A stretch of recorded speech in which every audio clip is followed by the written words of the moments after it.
Alors bonjour, voici comment utiliser l'agenda de votre bureau virtuel. Sous l'onglet Agenda ici, vous avez Mon agenda que vous pouvez utiliser soit à la semaine comme il est par défaut ou encore à la journée comme ceci, au mois ou même à l'année. Je vais revenir au pictogramme à la journée.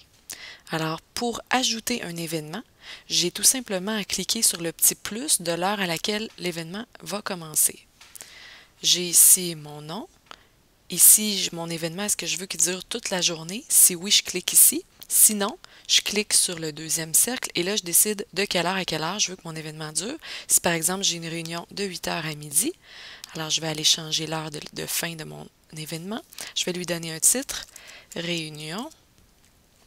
Quel type d'événement? Ben ici, c'est un événement, ce n'est pas un anniversaire.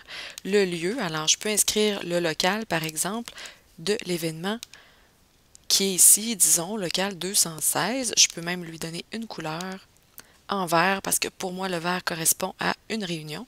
Et je peux ajouter quelques détails dans l'encadré du bas.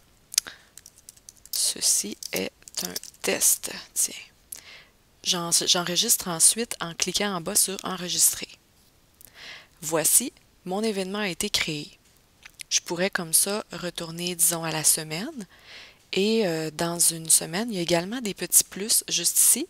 Donc, si mercredi le 24, je voulais me créer un événement à 10 heures, je n'ai qu'à cliquer ici.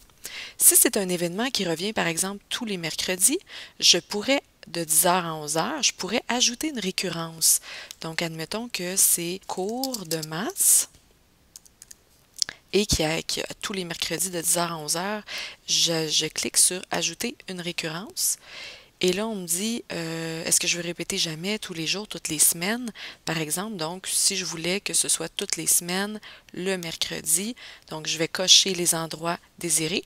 Et en bas, j'ai juste à faire enregistrer. Je fais enregistrer en bas à droite toujours.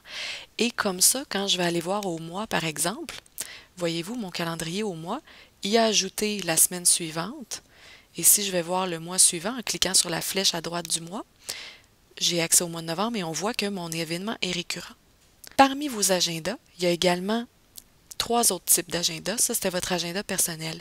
Il y a les agendas partagés qui fonctionnent exactement de la même façon. Il y a des groupes, des agendas de groupe. Il y a également des agendas de réservation qui permettent de réserver des salles ou du matériel. S'il existe un agenda de réservation pour certaines salles ou encore certains types de matériel, il va être affiché ici. Ça fonctionne toujours de la même façon pour l'agenda. On peut soit le gérer, on peut l'afficher ou on peut le notifier. Gérer un agenda va se faire seulement pour l'agenda que vous avez vous-même créé.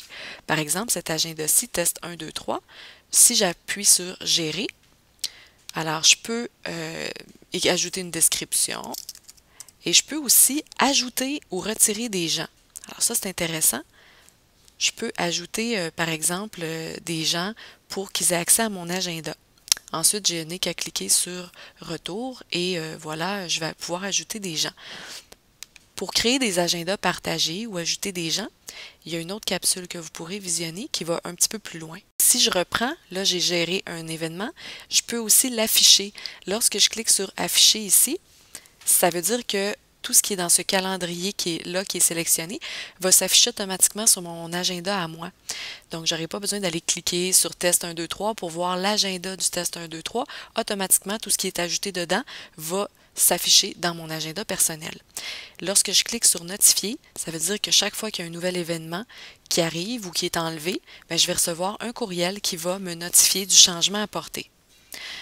Maintenant, si je veux supprimer un événement de mon agenda, alors on voit ici, je vais revenir dans ma liste d'agenda. Donc, dans ma liste d'agenda, tu vois, j'ai un événement ici qui est cours de maths. Mais mon cours de maths est annulé cette semaine-là. Donc, je vais aller cliquer sur l'événement. Et puis, vous voyez, j'ai un menu ici en haut avec 4 options possibles. Je pourrais l'imprimer, je pourrais le supprimer, le modifier ou enfin retourner à mon agenda. Si je veux le supprimer, je n'ai qu'à appuyer sur Supprimer. Il me demande est-ce que je suis certaine de vouloir supprimer l'événement ainsi que toutes ses récurrences parce qu'on se souvient que cet événement-là avait une récurrence. Je fais OK. Voilà, mon événement est supprimé. Et c'est comme ça qu'on utilise l'agenda du bureau virtuel.